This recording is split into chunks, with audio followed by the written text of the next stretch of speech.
Boa tarde, meus irmãos e minhas irmãs. Sejam bem-vindos ao nosso programa semanal Café com Fé, no qual nós desejamos dedicar um pouquinho do nosso tempo ao estudo do Catecismo. Esta semana especial em que já estamos começamos hoje a trezena de Santo Antônio, padroeiro da comunidade de Jaguarembé de Baixo, nesta grande festa que vamos iniciar já agora com a trezena na nossa área pastoral.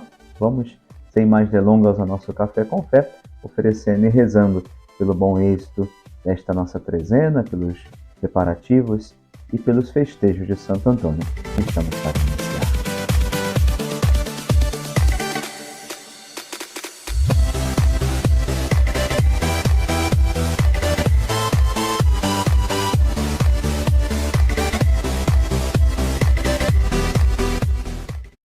Hoje nos cabe, portanto, falar do artigo 3º do capítulo 2º da seção 1ª da primeira parte do Catecismo da Igreja. Se tínhamos visto até agora que o Catecismo nos ia apresentando, nos ia conduzindo ao longo da história da salvação sobre como foi progressiva essa manifestação de Deus ao coração do homem, hoje, de modo mais profundo, vamos perceber como a Sagrada Escritura, que é a palavra de Deus posta por escrito, nos apresenta como que um compilado daqueles ensinamentos apostólicos, resumidamente, é claro, que, recebendo de Jesus, os apóstolos propuseram como pregação do Evangelho à Igreja nascente.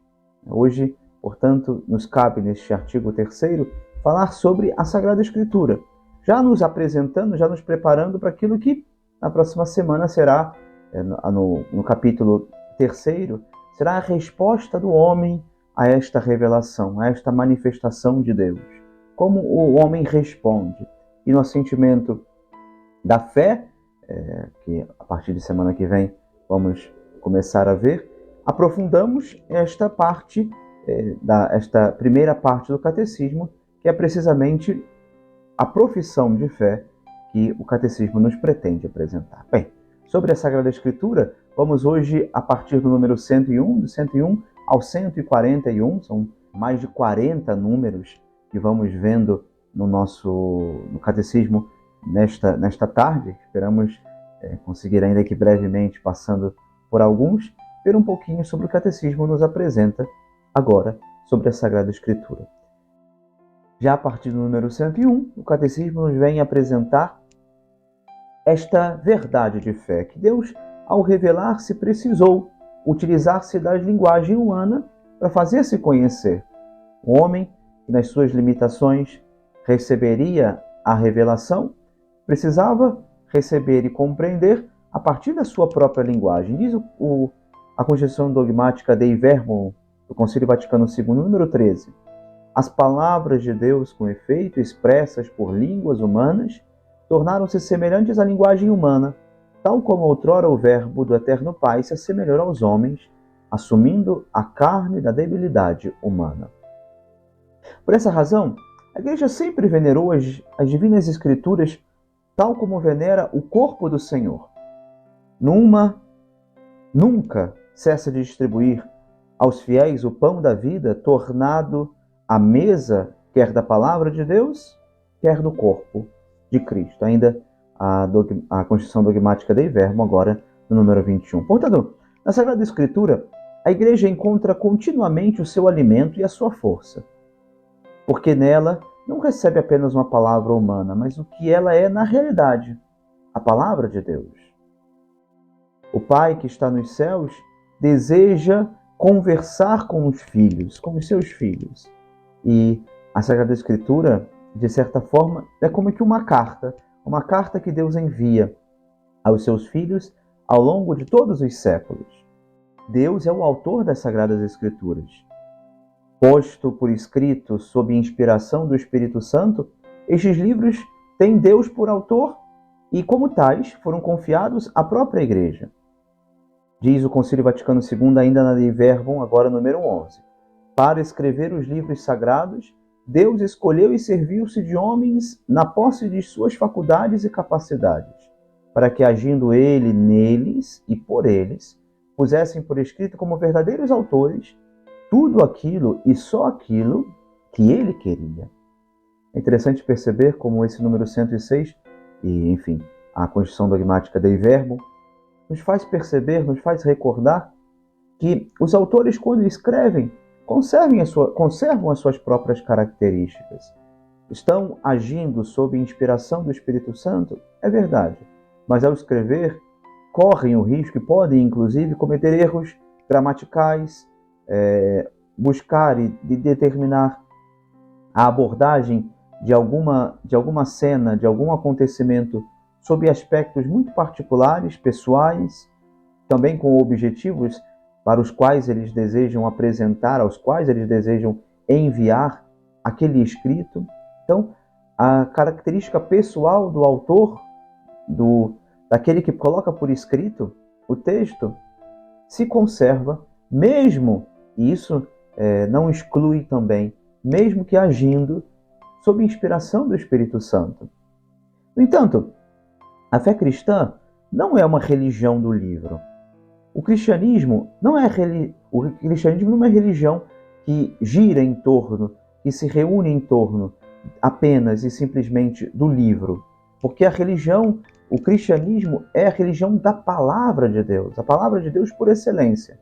Não de uma palavra escrita, de uma palavra muda, mas do Verbo encarnado e vivo. Na Sagrada Escritura, Deus fala ao homem à maneira dos homens. Portanto, para bem interpretar a Escritura, é também necessário prestar atenção ao que os autores humanos realmente quiseram dizer, e aquilo que aprouve a Deus manifestar-nos pelas palavras deles. Por isso é importante ter a intenção dos autores sagrados sempre presente na leitura, quando vamos realizar a leitura da Sagrada Escritura, para conhecer, tendo em conta as condições do seu tempo, da sua cultura, os gêneros literários com que cada livro é escrito.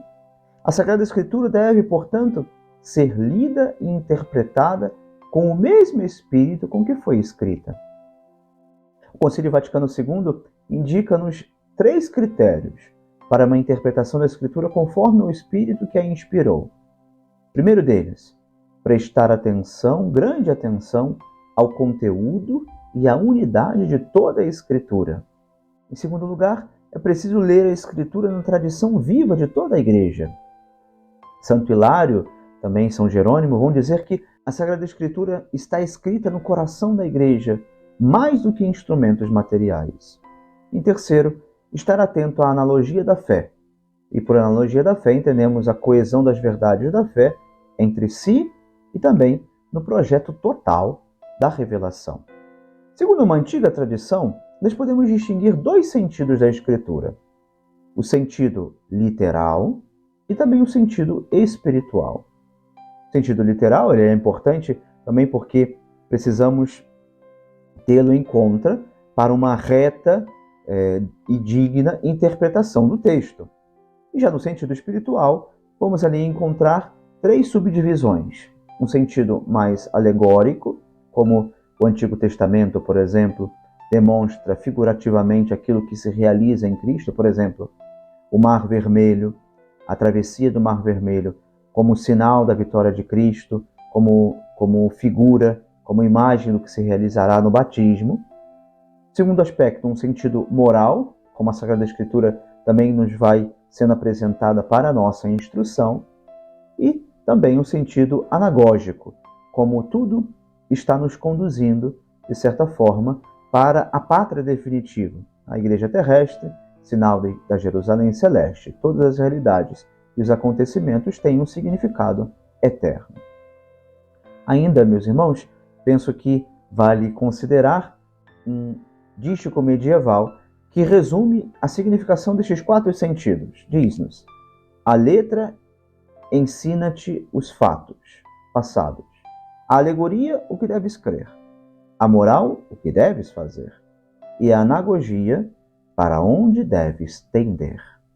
No número 120, o Catecismo nos apresenta o cano das Escrituras. Como foi a tradição apostólica que levou a Igreja a discernir quais os escritos que deviam ser contados na lista dos livros sagrados esta lista, portanto, definida pela Igreja, chamada de Cânon das Escrituras. Definidos os 46 livros do Antigo Testamento, 45 se contarmos Jeremias e Lamentações como um só, os 46 livros no Antigo Testamento e 27 livros no Novo.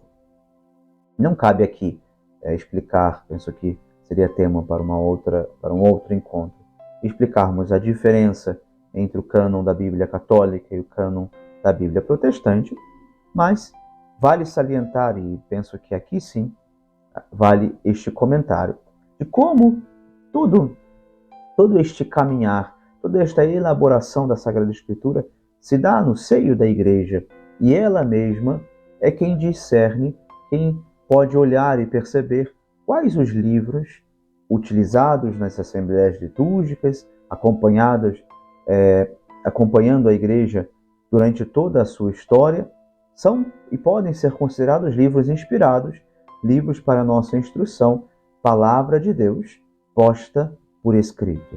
A Sagrada Escritura, portanto, nasce no seio da Igreja.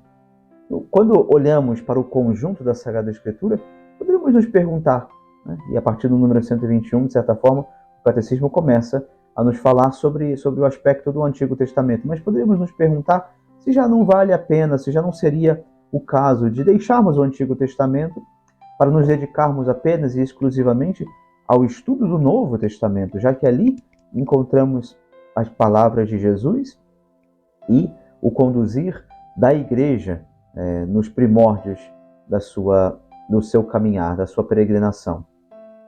Mas o Catecismo nos vem recordar que o Antigo Testamento também nos serve de preparação. Tantas e tantas vezes nós vamos encontrar no Novo Testamento aquela recordação, aquela referência de aconteceu conforme as Escrituras previam, conforme se diziam as Escrituras. Então, o Antigo Testamento é esta preparação para a realização da plenitude da revelação, da plenitude dos tempos em Jesus. O Antigo Testamento é uma parte da Sagrada Escritura de que não se pode prescindir. Os seus livros são divinamente inspirados e conservam um valor permanente. A Igreja combateu sempre vigorosamente a ideia de rejeitar o Antigo Testamento sob o pretexto de que o Novo o teria feito caducar. Estes escritos, especialmente agora falando sobre o Novo Testamento, transmitem-nos a verdade definitiva da revelação divina.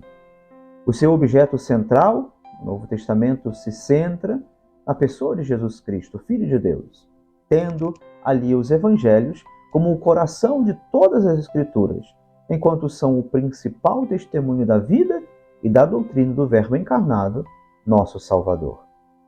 A vida e os ensinamentos de Jesus são a primeira etapa desta formação dos Evangelhos. Primeiro, os apóstolos conviveram com o Senhor, receberam seus ensinamentos. Num segundo momento, realiza-se a tradição oral. Depois da ascensão, os apóstolos saem a pregar o Evangelho, a anunciar a Boa Nova. A tradição oral é, portanto, esse segundo aspecto. E muito posteriormente, bem depois, é que os Evangelhos são escritos, sintetizando alguns desses ensinamentos, algumas dessas palavras, alguns desses escritos, e desenvolvendo outros. Por isso, tenho insistido no dia de hoje que tenhamos muito presente diante de nós que a Sagrada Escritura é uma compilação. Nela não está contida tudo aquilo que foi a revelação. Nela não estão presentes todos os ensinamentos de Jesus. Não era possível escrever, relatar todos os gestos, todas as ações, tudo aquilo que o Senhor fez, falou e ensinou. Os apóstolos resumem na tradição oral o que podem e o que ensinam da Boa Nova.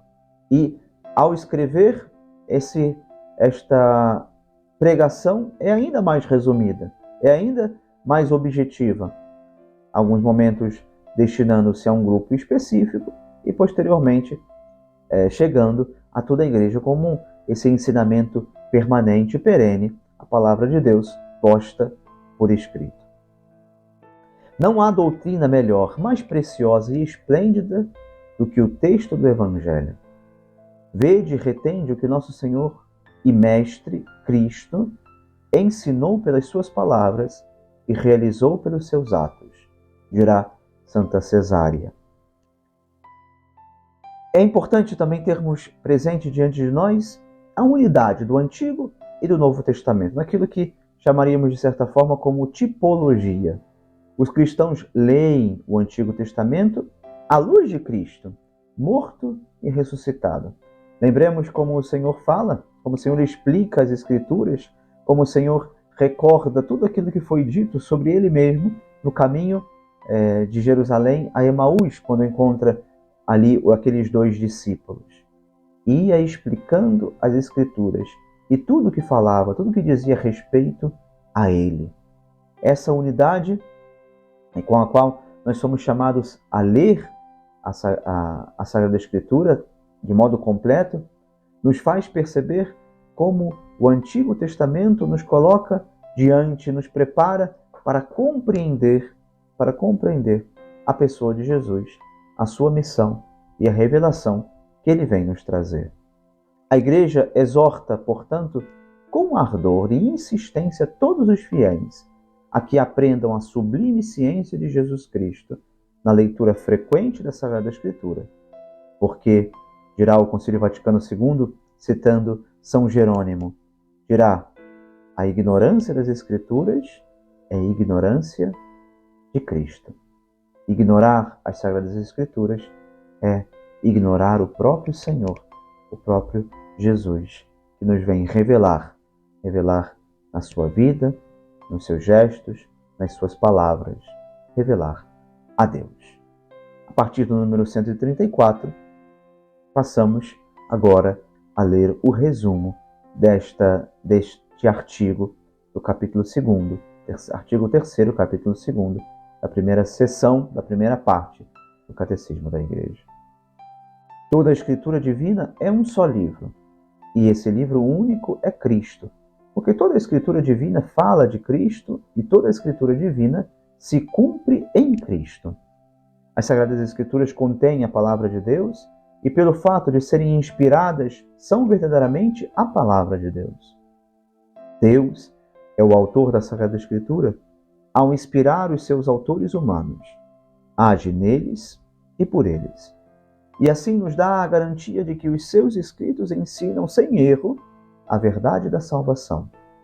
A interpretação das Escrituras inspiradas deve, antes de mais nada, estar atenta ao que Deus quer revelar, por meio dos autores sagrados, para a nossa salvação. O que vem do Espírito não é plenamente entendido senão pela ação do Espírito. A Igreja recebe e venera como inspirados os 46 livros do Antigo e os 27 do Novo Testamento. Os 4 evangelhos ocupam um lugar central, dado que Jesus Cristo é o seu centro. A unidade dos 2 testamentos deriva da unidade do plano de Deus e da sua revelação. O Antigo Testamento prepara o Novo, ao passo que o Novo dá cumprimento ao Antigo. Os 2 esclarecem-se mutuamente. Ambos são verdadeira palavra de Deus. A Igreja sempre venerou as Divinas Escrituras tal como o próprio corpo do Senhor. Ambos alimentam e regem a vida cristã. A vossa palavra é farol para os meus passos e luz para os meus caminhos. O Senhor esteja convosco, Ele está no meio de nós. Abençoe-vos Deus Todo-Poderoso, Pai e Filho e Espírito Santo. Amém. Espero encontrar os senhores na nossa trezena de Santo Antônio. Já, desde agora, vamos confiando a Nossa Senhora e a São José o bom êxito deste nosso encontro, desta nossa festa, desta nossa trezena, destas nossas celebrações, que a partir de hoje começamos. Um forte abraço a todos e até a próxima semana.